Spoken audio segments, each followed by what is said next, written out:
Oi, gente, tudo bem com vocês? No vídeo de hoje, eu trouxe para vocês uma entrevista completa com a Janaína Redd, do Relações de Investidores com o Banco do Brasil, para vocês poderem entender um pouco do que está realmente acontecendo com o banco. A entrevista está super legal.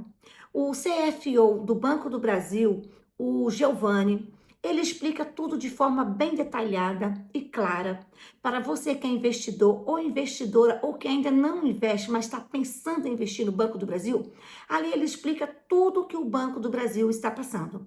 E já digo logo para vocês, tá, gente? Essa questão do agronegócio aí, dessa inadimplência, não tem muito afetado aí o nosso queridinho aí, Banco do Brasil, levando em consideração também, depois daquela catástrofe que teve lá no Rio Grande do Sul, vocês sabem que a maior parte dos insumos usados nas lavouras, os fertilizantes, são comprados em dólar.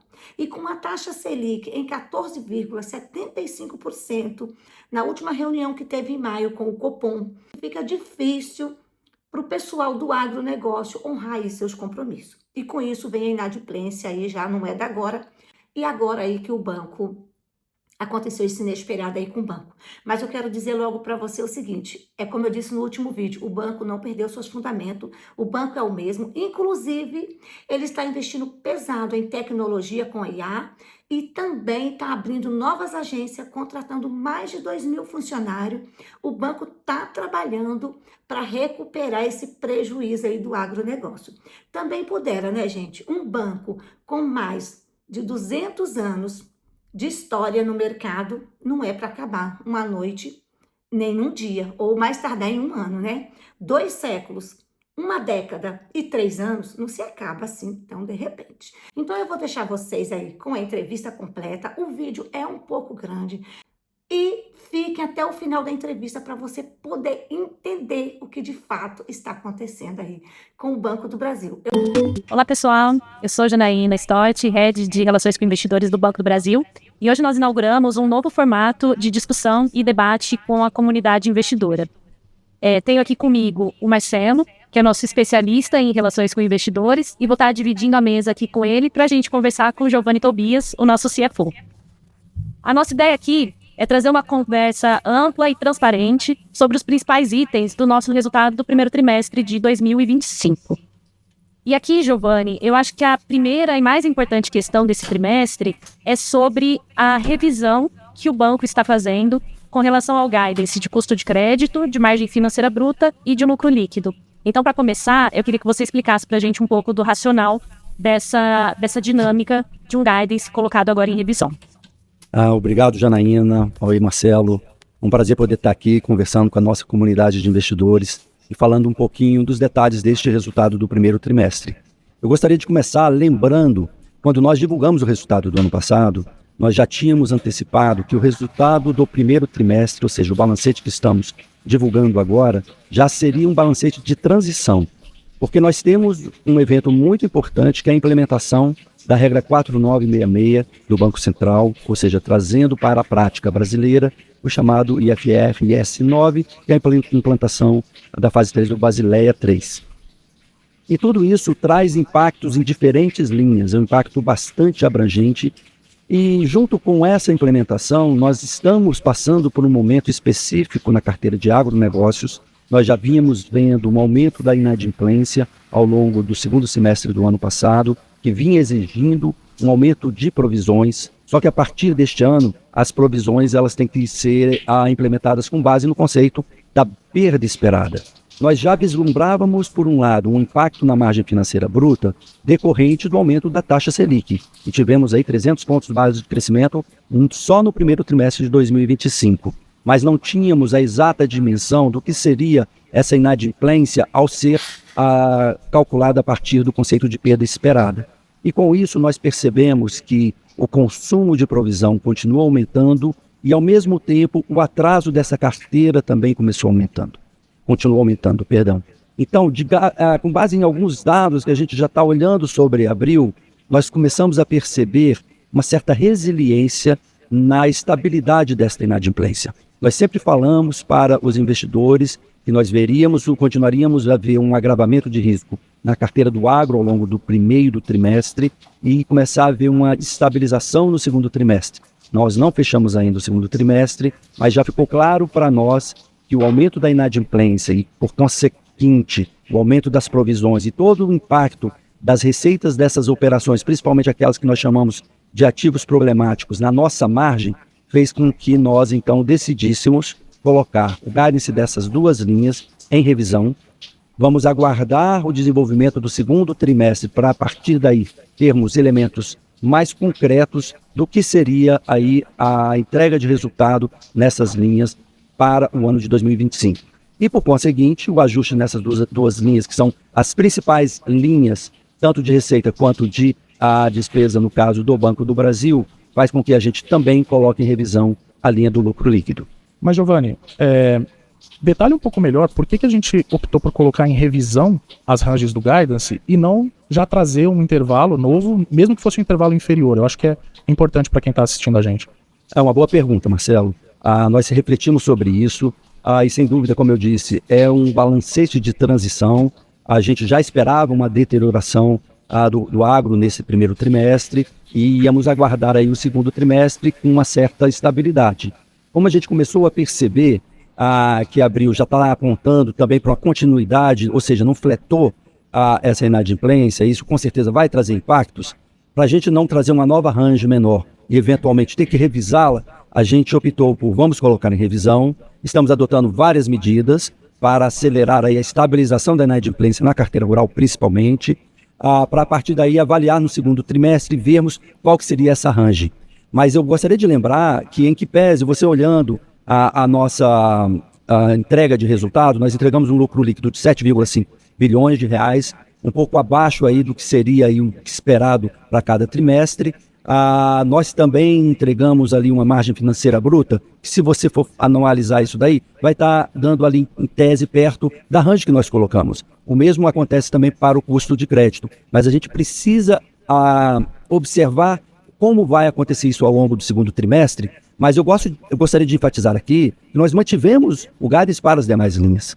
Nosso nível de despesas administrativas está totalmente em linha com o que nós colocamos no guidance. Estamos conseguindo manter sob controle e mantendo também a eficiência do Banco do Brasil. As receitas de prestação de serviços, apesar de todos os ajustes previstos na 4966, tem receitas que estão saindo da linha de receitas de prestação de serviços e indo para a linha de receitas de operações de crédito. Tudo isso daí, mesmo assim, a gente também está entregando dentro daquilo que nós colocamos para o guidance. E o volume, a volumetria dos nossos negócios estão acontecendo a contento. Estamos entregando o crescimento no crédito para pessoas físicas, com a ênfase aí para o consignado privado. Estamos também entregando volume na carteira de pessoas jurídicas. Então, a gente optou conservadoramente para colocar sob revisão, para quando anunciarmos o que seria um ajuste ou a manutenção, ao divulgarmos o resultado do segundo trimestre, a gente já tenha mais certeza desses impactos de inadimplência, de aumento de taxa de juros e também da implementação da 4966 no resultado do Banco do Brasil. Nessa parte, ele acabou de falar aí do lucro líquido que o Banco do Brasil teve de 7,4 bilhões. Agora ele vai explicar o porquê que não atingiu os 9 bilhões conforme estava projetado para o primeiro trimestre de 2025. Vamos ver o que ele fala. Todos já esperavam um resultado menor. Nós já vínhamos sinalizando para o mercado não só o impacto sobre a ótica do aumento do custo de captação do Banco do Brasil, mas também sobre a ótica do aumento da inadimplência e o que seria isso traduzido em perda esperada, porque até dezembro o banco sempre contabilizava as provisões com base no conceito de perda incorrida. Atrasou, eu contabilizo a provisão. O que aconteceu nesse primeiro trimestre foi, sem dúvida alguma, eu poderia dizer até um overshooting da nossa taxa básica de juros. Foram 300 pontos base de aumento dessa taxa só no primeiro trimestre desse ano. E isso tem um reflexo imediato no meu custo de captação.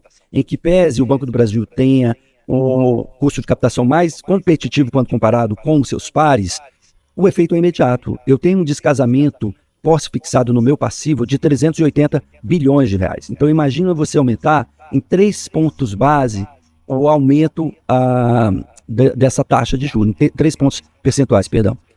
Então, isso tudo já traz um impacto imediato no meu custo de captação. E a melhor forma que eu tenho de enfrentar isso é crescer crédito, principalmente nas linhas com maior rentabilidade. Mas não é imediato. Eu preciso girar a minha carteira. Então eu giro a minha carteira aproximadamente 25% a cada semestre. Então leva um tempo para eu trazer ativos refletindo esse aumento do custo do dinheiro para poder fazer frente a esse aumento de custo de captação. Por outro lado, você também teve, com a implementação da 4966, ela pegou o Banco do Brasil no ápice da inadimplência do rural. Então eu tive que reconhecer toda essa inadimplência dentro do conceito de perda esperada no primeiro trimestre. E isso faz com que também muitas das receitas que eram contabilizadas pela competência, a partir de agora, pela 4966, vai ter que ser, principalmente naqueles chamados que a gente chama de estágio 3, ativos problemáticos, em uma parte importante da carteira rural foi para esse estágio, porque já estavam em atraso há mais de 90 dias, eu paro de acruar esses juros, e os juros só vão ser acruados, só vão ser reconhecidos quando efetivamente acontecer o pagamento. Então, com isso, houve também uma perda de receita ali naquela linha, trazendo então esse efeito e fazendo com que nós ficássemos abaixo do consenso, em que pese o mercado ele já estava esperando um resultado menor, mas veio além daquilo que o mercado esperava. Nos frustrou também, mas agora temos que arregaçar a manga e trabalhar para poder trazer esse resultado para o patamar que nós entendemos que é o mais adequado para o Banco do Brasil. Agora preste atenção que ele vai explicar de forma mais detalhada sobre a mudança da 4966, o que mudou. A gente traz uma lâmina aqui para vocês, ilustrando um pouquinho de tudo isso que aconteceu na margem. Eu queria começar logo pelo spread global, né? A gente percebe que houve de fato uma queda nesse spread global, fruto principalmente do aumento do custo da captação. E eu tenho uma grande exposição também em poupança, que traz aí a TR. Só a TR, numa visão ano, ela subiu mais de 60%. Então, querendo ou não, eu preciso ter tempo para gerar novos negócios nesse novo patamar de juros, para a partir daí conseguir neutralizar esse impacto do curto prazo no aumento do meu custo de captação. Então, o que a gente vê logo no primeiro trimestre é esse spread global que estava na faixa de 5, caindo para 4,5. Não pelo lado da aplicação, mas sim pelo lado da captação. Disso daí, eu tive uma Selic variando no quarto trimestre de 2024 de 2,68 e no primeiro trimestre de 2025 ela variou praticamente 3%. E a TR saiu, só para vocês verem, de 0,13 lá no primeiro trimestre de 2024 para 0,41. Ela quase que dobrou quando comparado aí também com o quarto trimestre de 2024. Só que nós precisamos esperar girar essa nossa carteira de mais de R$1 trilhão de crédito para que eu faça frente, então, a esse aumento do custo de captação. E aí, quando a gente olha especificamente para a abertura contábil dessa margem, a gente vê algumas questões que foram trazidas pela 4966, por exemplo. Se eu olho ali a minha tesouraria no item receitas financeiras, a gente teve um crescimento, um leve crescimento de 0,7% no trimestre, na visão anual, um crescimento de 6,5%, mas é importante também vocês terem em mente que com a 4966 eu não pude mais acruar juros daquelas operações que estão dentro do conceito de estágio 3 ou ativos problemáticos. Só aí eu deixei de contabilizar nessa linha R$1 bilhão no primeiro trimestre de operações, principalmente a maior parte delas vindas do agro, que estavam em atrasos há mais de 90 dias, eu parei de acruar. E agora eu só vou reconhecer quando efetivamente tiver o pagamento dessas despesas. E é importante lembrar aqui que, diferentemente de um crédito consignado, que mensalmente o cliente vai lá e paga, as operações do agro, elas são concedidas, geralmente são prazos mais curtos, e elas são concedidas no modelo que a gente chama de bullet, ou seja, principais juros pagos todos ao final do período no vencimento da operação. Então isso também traz um pouco de dificuldade, porque eu acruava ao longo da vida da operação e agora, ainda mais as operações que estão em estágio 3, eu vou ter que esperar o vencimento e ver se efetivamente houve pagamento. Aqui ele fala do aumento, gente, despesa do banco, por que aumentou devido à taxa Selic que está muito alta. Vamos ver o que ele diz. Fica claro ali o aumento das nossas despesas financeiras, fruto aí desse aumento da Selic, né, de 3 pontos percentuais só no primeiro trimestre. E aí quando a gente percebe ali na margem com clientes, na margem com o mercado, então a margem com clientes, ela basicamente ali 20,3 bilhões, ela ficou estável, uma leve queda, mas ali na margem com o mercado eu tive uma queda mais forte, de 6 bilhões no quarto trimestre para 3,6 bilhões. E aqui é importante relembrar, né, gente, Quando você compara com o primeiro trimestre de 2024, eu tinha ali naquela margem com o mercado de 5,5 bilhões de reais um resultado expressivo do Banco Patagônia. Esse resultado já agora no primeiro trimestre de 2025, ele está bem menor. E todo o resultado de Banco Patagônia eu coloco ali na margem com o mercado. E em dezembro do ano passado, nós tínhamos, aproveitando aquela volatilidade ali do dólar, nós acabamos fazendo várias operações de derivativos que trouxeram um resultado, um ganho expressivo na nossa tesouraria no quarto trimestre de 2024 e já agora no primeiro trimestre de 2025 nós não tivemos essa mesma performance.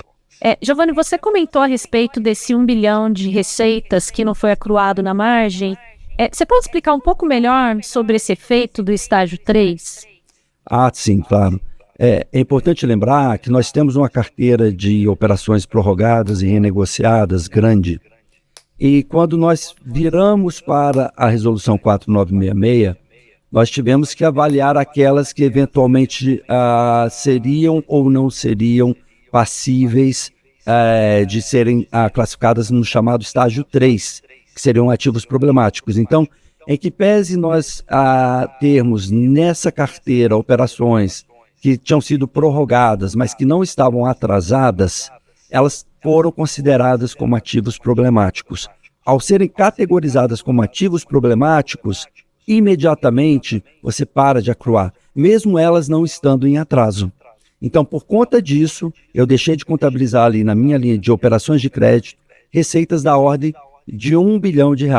Claro que não fica tão visível ali, porque eu embuti ali também, por força da 4966, R$4 bilhões de receita com títulos que estaria, na realidade, na linha de tesouraria.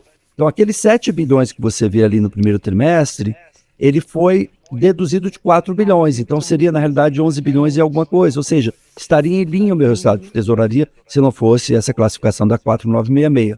Por outro lado, minha receita de operações de crédito teria que ter sido somada mais R$1 bilhão dessas operações que tinham sido renegociadas, não estavam em atraso, mas sob a ótica da 4966 é considerada ativos problemáticos. E com isso eu parei, então, de acruar. Isso representou esse 1 bilhão.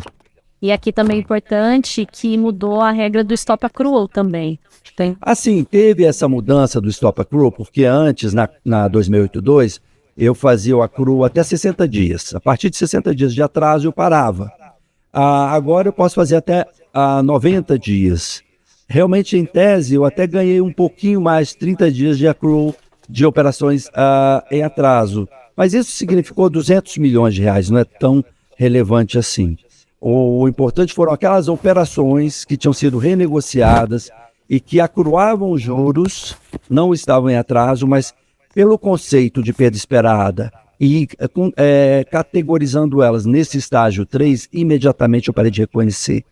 E eu tenho uma carteira renegociada grande, entendeu? Então isso trouxe também um impacto negativo nas receitas de operações de crédito por força da 4966. Bom, Giovanni, acho que você trouxe alguns pontos importantes sobre a dinâmica de estágios da carteira, e aí eu vou entrar um pouco na perda esperada propriamente dita, tá? Nós fechamos aqui o trimestre com 10,2 bilhões de custo de crédito, né? Dá um cost of risk de pouco mais de 4%, e um patamar que ainda está alto para as despesas do Banco do Brasil. Então, se você puder discutir um pouco com a gente aqui dessa dinâmica, como é que tem funcionado em cada um dos segmentos, eu acho que é um bom start aqui para esse item. De fato, se você olhar o volume de provisões, 10 bilhões nós já sinalizamos no nosso guidance original, algo em torno de 40 bi para o ano todo, e já percorremos um quarto do ano, né? Então, em tese, eu estaria dentro do meu guidance.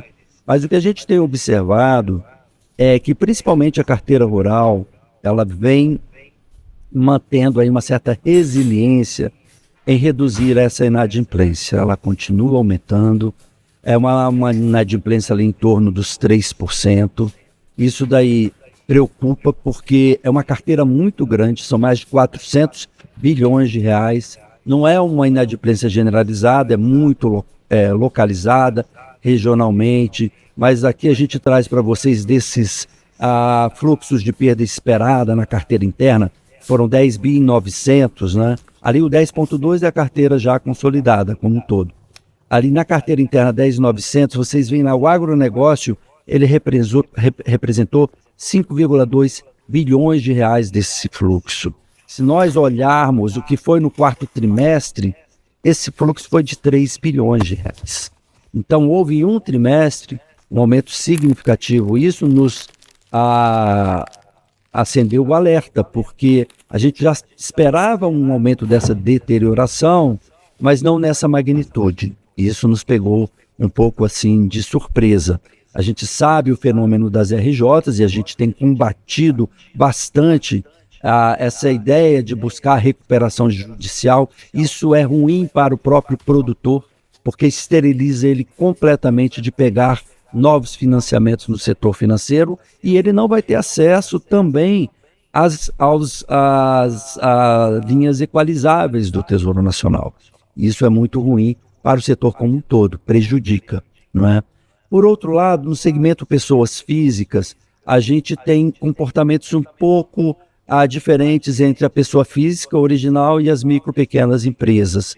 A gente continua vendo um aumento da inadimplência ali nas micro e pequenas empresas, pessoas físicas continuam basicamente estável, e na pessoa jurídica você volta e meia tem um caso de uma empresa específica que acaba exigindo um reforço de provisão, na realidade aqui no conceito de perda esperada, então isso acabou trazendo esse patamar de perda esperada, em que pese o risco do crédito esteja estável. Mas a gente está olhando mais dentro dessa linha e vendo o seguinte, qual que é a tendência daqui para frente, não é? Então, por isso que a gente até decidiu colocar em revisão esse guidance. Giovanni, eu queria pegar esse gancho que vocês fizeram agora de uma conversa bem aprofundada em perda esperada e queria que você entrasse mais no detalhamento da qualidade do crédito de cada uma das carteiras nossas, tá? Porque acho que ficou claro, né, que o agro realmente puxou muito daquilo que a gente esperava, né, desviou muito do que a gente esperava, mas a gente nota algumas dinâmicas nas outras carteiras que eu acho que seria interessante você entrar para a gente também, por favor. Sem dúvida alguma, a gente tem que olhar um pouquinho com mais cuidado essas carteiras, porque é um dos guidances que a gente colocou em revisão. Se vocês olharem aqui nessa lâmina, fica claro, né, que nós tivemos uma formação muito forte do chamado New NPL. Nós baixamos para prejuízo 8 bilhões de reais e você teve aí a nova inadimplência chamando mais provisão com base nesse conceito de perda esperada. Então a gente está trazendo aqui inclusive um novo indicador que é o INAD 30. Você percebe que ele vinha estável ali na faixa dos 4 e pouco, 4,56, 4,64. Ele vinha lentamente crescendo e já foi para 5,53. Isso exigiu da gente, inclusive, a gente está numa fase de implementação de novas formas de você se aproximar do cliente para buscar a pontualidade. Porque eu não posso mais me dar ao luxo de esperar 30 dias, 35 dias para ele regularizar o crédito dele, porque isso já vai significar um reforço de provisão muito maior dentro desse conceito de perda esperada. Então a gente está no processo de revisão e implementação de novas formas de cobrança, e isso é fundamental. Iniciamos o protesto, judicialização, aumentamos ainda mais as judicializações para que efetivamente os clientes paguem o Banco do Brasil o crédito que é devido. Nós tivemos já uma melhora até por conta dos reforços de provisão que foram feitos por conta da 4966, do índice de cobertura. A gente vinha num índice de cobertura que vinha caindo e terminamos ali em 184,8%. E a INAD ela já está apontando aqui para 3,86%. Por isso que a gente decidiu, então, em que pese a gente ter mantido o crescimento das carteiras de crédito, é um guidance que nós não alteramos, a gente tem que olhar com mais cuidado nessa questão da inadimplência. E a gente sabe do esforço que teremos que ter ao longo desses 2 trimestres para poder recuperar e trazer a inadimplência sob controle para o patamar que nós consideramos adequado.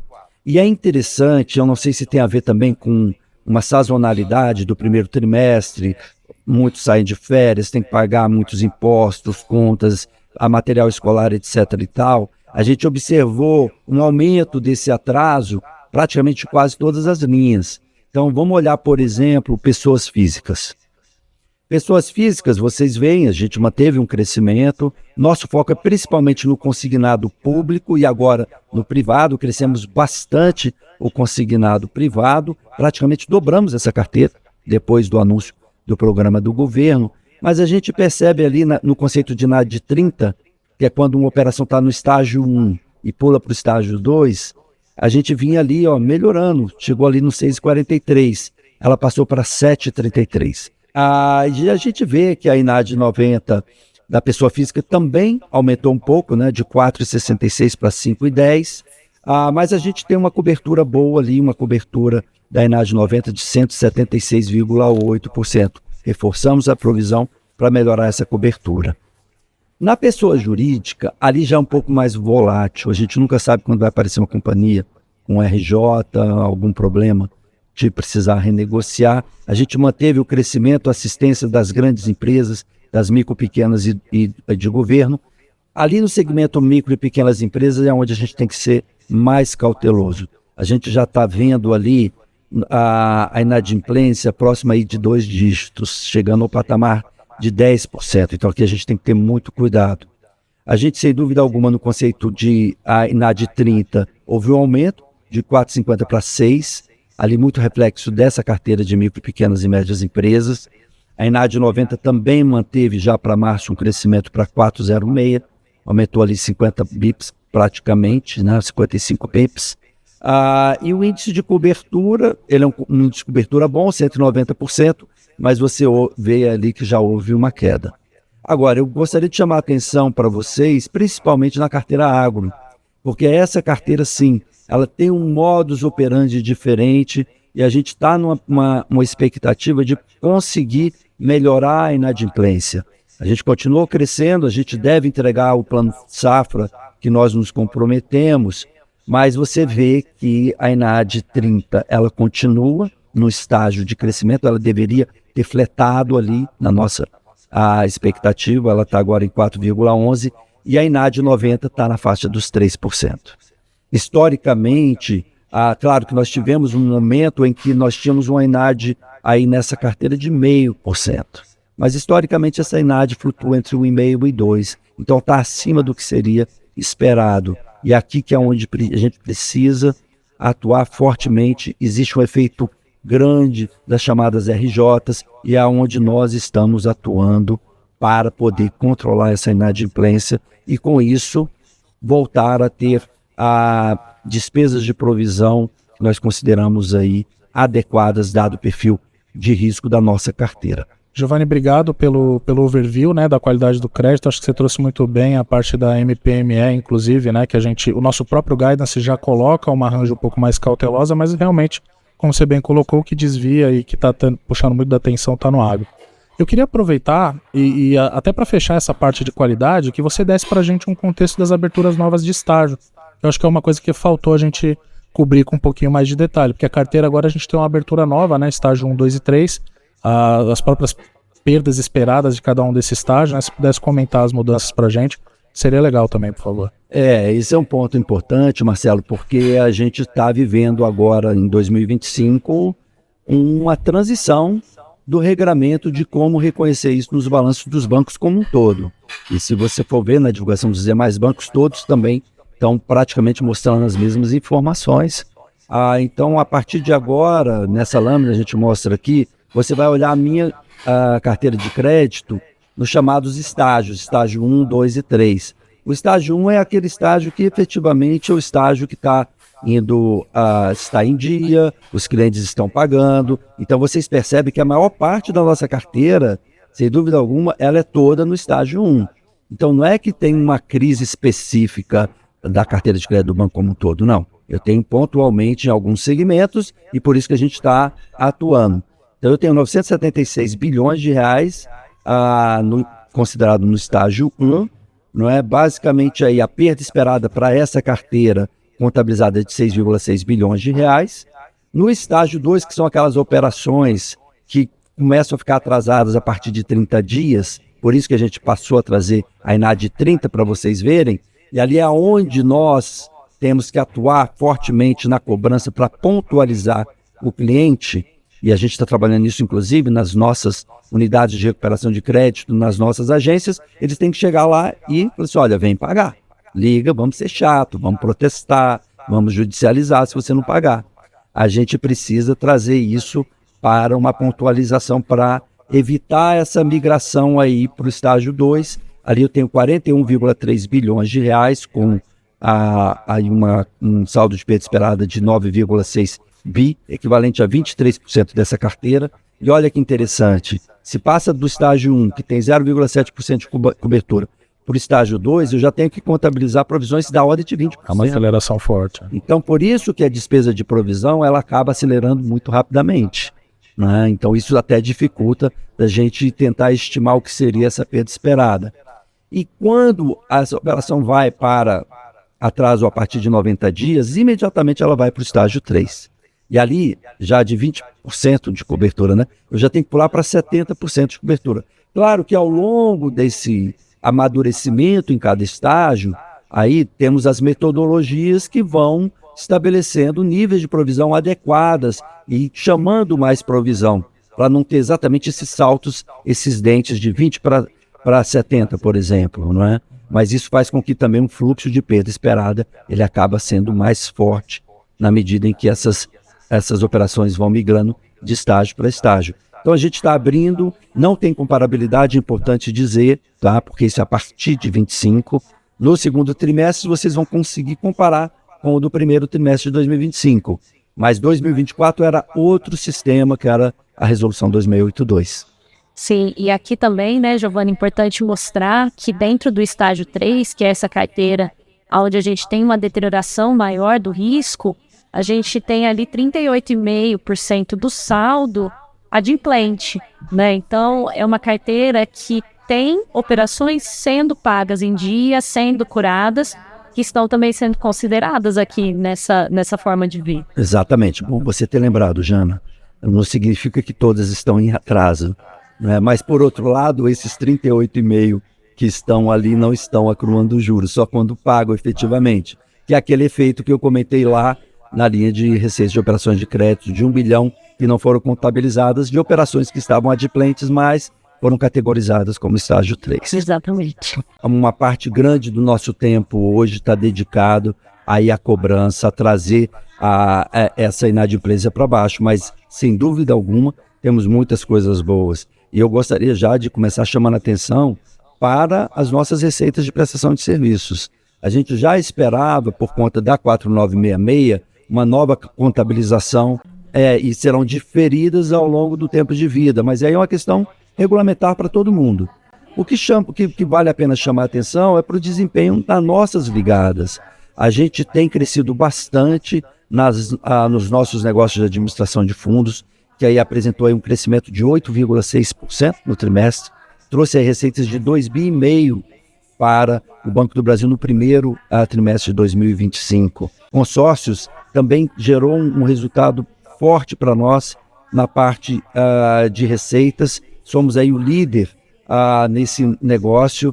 Seguros, nós tivemos ali um desempenho bom, mantivemos também todos os outros nossos negócios de cartão, aumentamos ativações, aumentamos faturamento. Então a gente continua cada vez mais nessa estratégia de estarmos próximos e sermos relevantes na vida dos nossos clientes. Então a gente tem feito os investimentos em tecnologia, a gente tem avançado cada vez mais, usando a IA como ferramenta.